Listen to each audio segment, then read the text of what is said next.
这老变态正在偷窥一位少女，女孩的脚被扎了根刺，想趁没人的时候缩出来，结果这老头一下被刺激到了，女孩这下也尴尬了，她绝技被人发现了，老头也是慌了神，实际上他还是个没谈过恋爱的处男。老头家里有个密室，里面全是世界名画，但却有个不能说的秘密。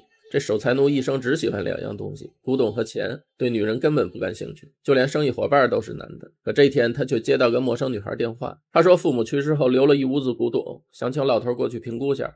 他本想拒绝的，但想到一屋子都是钱，那就破个例呗。第二天一早他就按约定时间来了，结果等了半个小时也没人开门，偏偏这时还下雨了，老头要被气疯了，这我好像是被人割了吧。他回到办公室破口大骂，女孩就一直在电话里道歉，说他自己真的是出了车祸，现在还在医院呢。听着那头不停的道歉，这老头又心软了，想着小姑娘也不容易，他又答应了。第二次过来还行，大门早早就开了，还有个管家负责接待。别看这房子破破烂烂，但里面好东西是真不少，一看就是家有钱人。那就请女主人出来谈谈呗。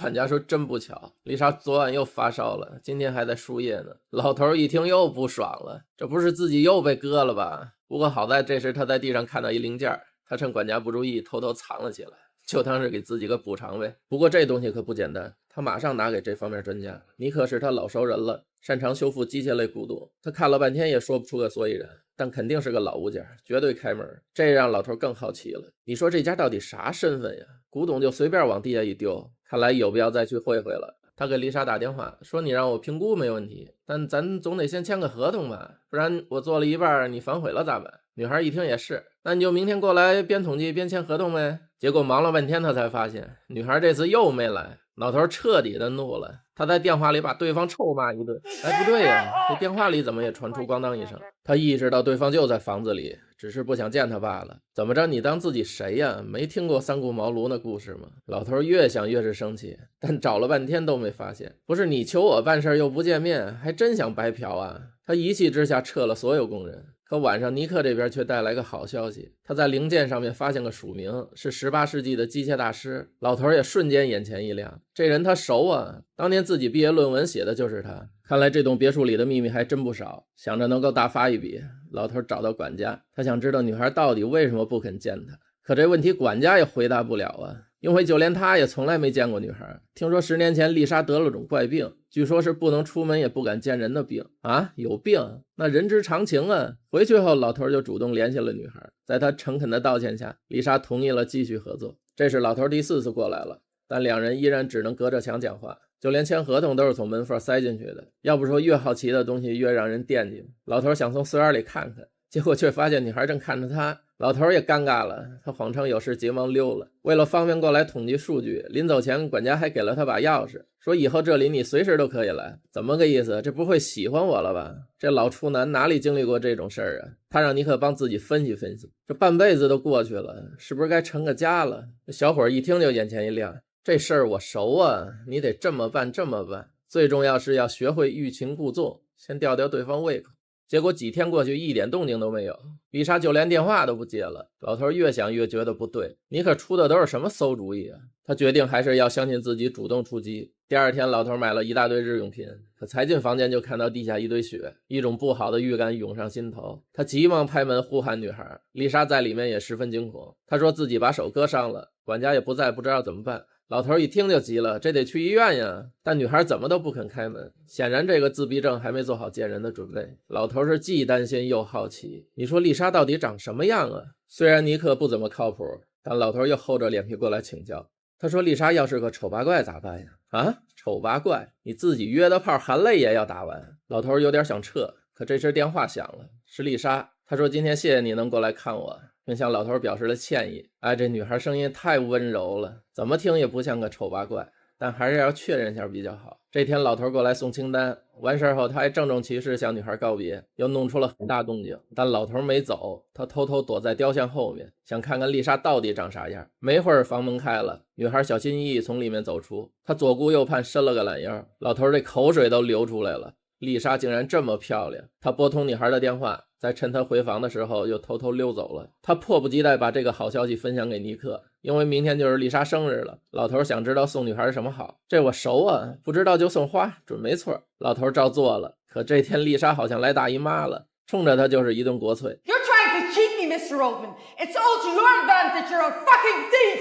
不是我活这么大还是第一次被人骂，老头也被气得够呛，手里的花都被他丢了。结果晚上丽莎又打来电话，她说女人都有那么几天，你就别和我生气了。想到女孩都主动道歉了，老头又心软了，他连饭都没吃就跑了过去。两人一里一外聊了几个小时，不过这次他又没走，他看到女孩脚受伤了，结果因为太入神，不小心把手机弄掉了，女孩被吓到躲回了房间，老头也急忙跑了出去。可他才离开，电话就响了，女孩以为是家里进贼了，他让老头赶快过来看看。为了不让自己露馅，他在外面跑了好几圈才进来。这次确实把女孩吓得不轻，为了安慰她，他只好承认那贼人是自己。可这不说还好，女孩一听更激动了，你个老变态臭流氓，老头的18代祖宗都被问候了一遍。他只能失落的离开，可突然背后传出声音，女孩恳求他不要走。这是两人第一次正面接触，老头轻轻抚摸丽莎的脸，也不知道是不是父爱泛滥，反正后面就在一起了。他们一起吃饭，一起购物，几乎是形影不离。不过女孩始终都不愿出门，她决定向丽莎求婚了，还挑了个最大的宝石。可当她回来后，却发现女孩找不到了，丽莎就好像人间蒸发了，老头也一下丢了魂。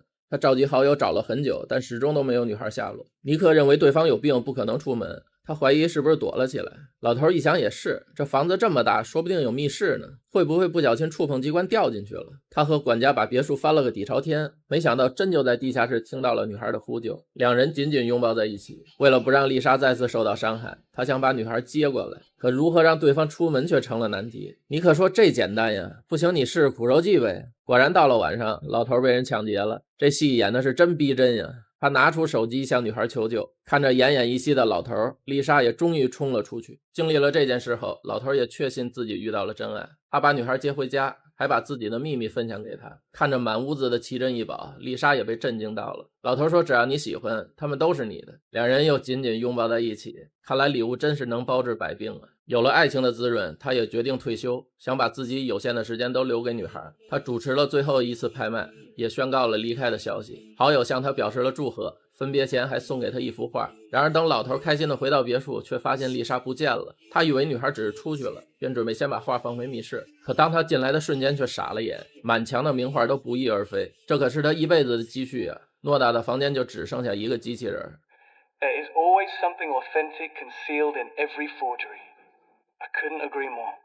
这是尼克的录音，老头不敢相信。他来到丽莎的别墅，可大门已经上锁。他找到咖啡厅老板，想问问有没有看到过丽莎。老板说你可以问问那个女人，她有过目不忘的本领。还没等老头开口，女人就告诉他，这一年来他见过丽莎231次出门。老头有些不敢相信，可女人又说你一共来了63次，其中27次是晚上。他还说如果你要对别墅感兴趣，我可以便宜点租给你。老头这一刻才知道，原来丽莎是个假名媛，但他依然抱有一丝幻想。可当来到尼克的门店，也不得不让他相信。看着好友送的画，他越看越觉得眼熟，而背后那几行留言则是对老头的感谢。随后他还在后备箱里发现个跟踪器，直到这一刻他才明白了一切，原来这都是老友设的局，目的就是为了骗他的名画。他安排丽莎使用美人计，而尼克则负责在外围打圆。别墅里的那些零件都是为了勾起老头的好奇心，每个人都有自己的软肋，老头也不例外。他无法控制地爱上了女孩，也渐渐陷入了对手的圈套。老头直到最后都无法相信，他一生见宝无数，从未走眼，但在爱情和人心面前却永远无法看透。他本以为自己收获了一段可以跨越一切的真挚爱情，最终却发现不过是一场精心策划的骗局。在这场情感博弈中，爱情的美好与背叛的残酷形成了强烈反差。老头对丽莎的感情，